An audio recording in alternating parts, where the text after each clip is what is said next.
For the last 20 years, the West Virginia Brownfields Assistance Centers have been quietly helping communities across the state turn their abandoned, blighted, former commercial and industrial properties back into community assets. The centers were created in 2005 by the West Virginia Legislature to assist in the remediation and redevelopment of brownfield properties through training and technical support, community engagement, and identifying funding sources for site assessment and cleanups.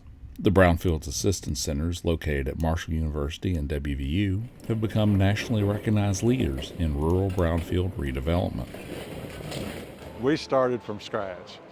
We had no idea where it was going to bloom and blossom and evolve to what we have today.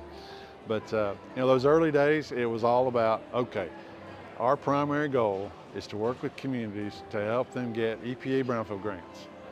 Brownfields are abandoned or underutilized properties that have known environmental contamination or are perceived to have potential environmental contamination based on previous site usage. That unknown has stopped a lot of early redevelopment efforts dead in their tracks. It scared a lot of people. Oh, we don't want to get into the environmental arena. What if we find really bad stuff?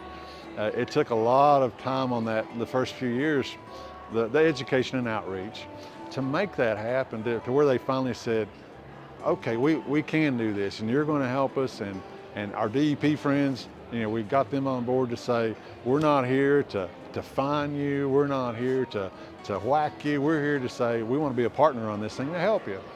Brownfields fall under the DEP's Office of Environmental Remediation within the Division of Land Restoration.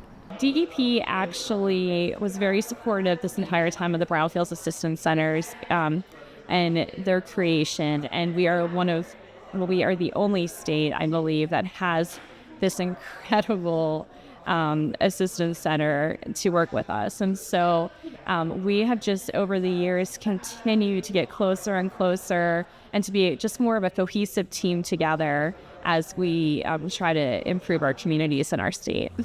Brownfield properties are often in prime locations with ready access to utilities and transportation networks, making them attractive for potential redevelopment, especially in West Virginia's mountainous terrain, where large tracts of flat, developable land with infrastructure are at a premium. I think one of the challenging pieces is that, in a larger market, in a place like New York City or Los Angeles or a big metropolitan area, there's a lot of money. Right? There's a lot of opportunities in the market to get properties redeveloped, and in West Virginia that's not usually the case.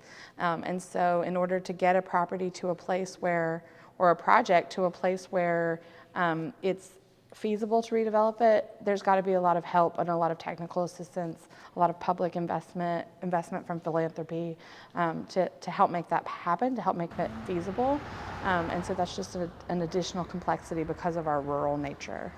A lot of times the brownfield investment, and even, at the centers, we don't have usually any money to actually write checks or give money to a project. We have our expertise and we have our time, and we have the ability to help folks find money. But as George said today at our conference, as we say all the time, we're often the first ones in, and it's a lot of people don't want to be the first ones in on a project, especially if it's a project that's got a lot of complexities, if it's a project that from the beginning is going to take a long time.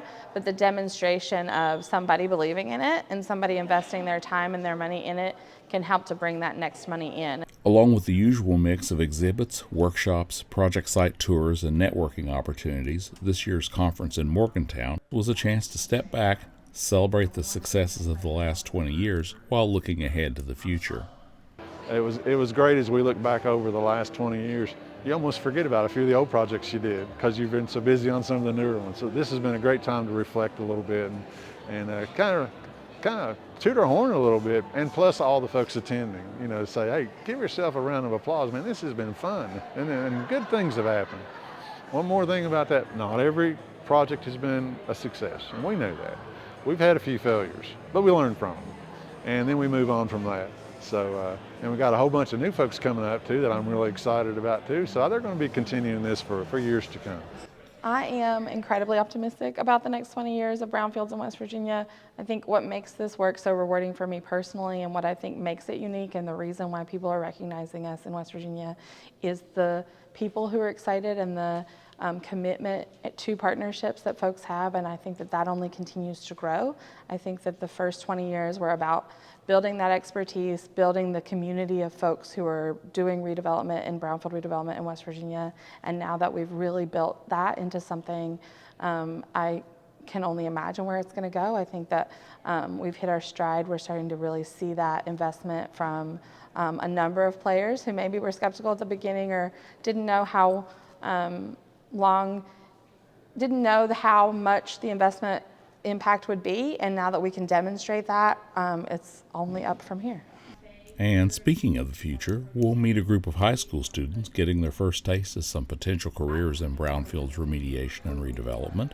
That's just one of the stories we'll be bringing you from this year's conference over the coming weeks.